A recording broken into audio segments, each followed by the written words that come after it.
We got breaking news, brace yourselves, coming out of Manchester United.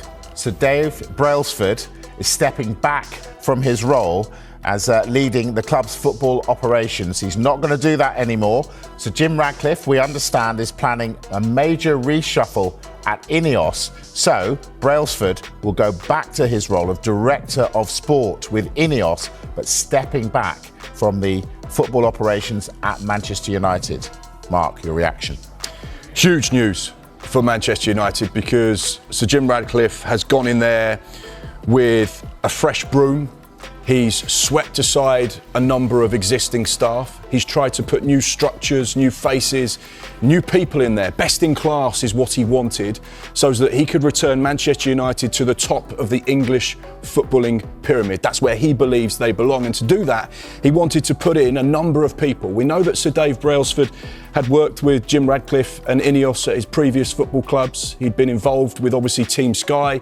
He'd been hugely successful and was someone that was charged with making marginal gains in sport. How can we improve every element of performance? And that's why he was brought into Manchester United. He was brought in at the same time as they took on that 25 to 30% shareholding of the football club.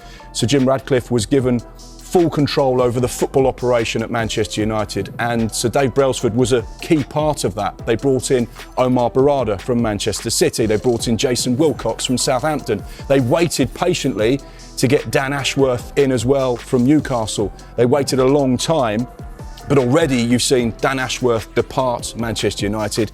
And now Sir Dave Brailsford, who is someone who could be considered as Sir Jim's right-hand man. So the fact that they've made another huge change right at the top of the tree would suggest they're jostling and moving things around because they don't quite feel yet that they've got the people at the top of Manchester United doing the type of work that they need to get them back on track. And we all know what's happened to Manchester United over the last 12 months. Sadly for Sir Jim Ratcliffe, they've gone backwards instead of forwards. And this is another sideward step. So it'd be interesting to see what happens next. But this really, really big news for Manchester United. James, so Ashworth has gone, Brailsford is going. What does all this mean for Amorim? That's a very good question. I think at the moment they're pretty committed to Ruben Amorim. I think if they weren't, he would have gone by now 15th in the Premier League, trophyless season. They want to give him more time. Let's not forget he hasn't been there for a full season yet. He joined midway through the season after Erik ten Hag left. So it would be unsettling, I think, for everybody associated with Manchester United. News when Dan Ashworth only stayed for 5 months. That was quite unsettling. But this is big news. And as you said, it is his right-hand man. This is his trusted confidant, the man he seems to bring everywhere with him to help deliver. Now, behind the scenes, I understand he was played a key part in the redevelopment of Carrington. So there's probably things that we don't necessarily see that he's been a part of. But ultimately, on the footballing side, which is quite on top of that tree, it isn't working out and changes need to be made already, though, in a short space of time. Goodness me, yeah. And we'll, of course, get much, much more on this throughout the evening here on Sky Sports News. And I think we look at Rashford, we look at Sancho, you look at Anthony. I think we might get on to Anthony a little bit. But you look at where loan signings actually work well. Look, he had no future at Manchester United. Ruben Amorim made it very, very clear he didn't want him part of the first team squad. Actually very different to the Anthony situation, where Anthony was included in pretty much the majority of Amorim's squads. But then he's gone on to have a really positive loan spell with Aston Villa. In particular, that second leg at Villa Park against PSG, I thought he was utterly phenomenal. That was the best of Marcus Rashford. And he shows that he's got something still to give. But he's back at Manchester United. He's got a contract, I believe it's till 2028. 200k a week he's on.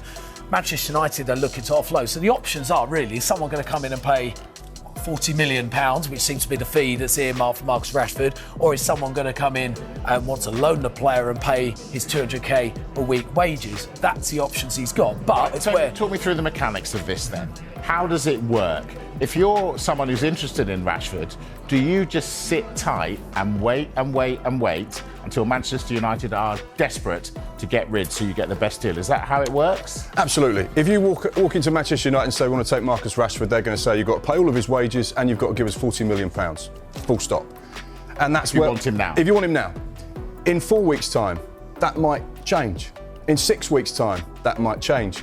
2 or 3 days before the deadline closes at the end of August, it will be a very different deal. That's why you've seen players like Jadon Sancho go from Manchester United to Chelsea, or Raheem Sterling go from Chelsea to Arsenal, where you've got Chelsea and Manchester United playing huge chunks of their wages, because actually it's better to shift 50% of the wages off the bill instead of keep paying 100% and not really have them involved. So therefore, this is where a lot of clubs will sit tight over the course of the start of this window. You see clubs like Liverpool who go into the market, they've got targeted players. This is what we want, this is where we're going to go and strengthen, and these are the players that are going to add to our squad. And for those other players that may be a little bit further down the list, they'll just go, well, let's just wait and see. There's not going to be huge numbers of clubs coming in for Marcus Rashford right now because, as James has said, £40 million, £300,000 a week, that's a tough deal to do for most clubs. So therefore, there's only a very small group of clubs that can entertain that kind of finance. So they'll just say, well, let's just wait and see.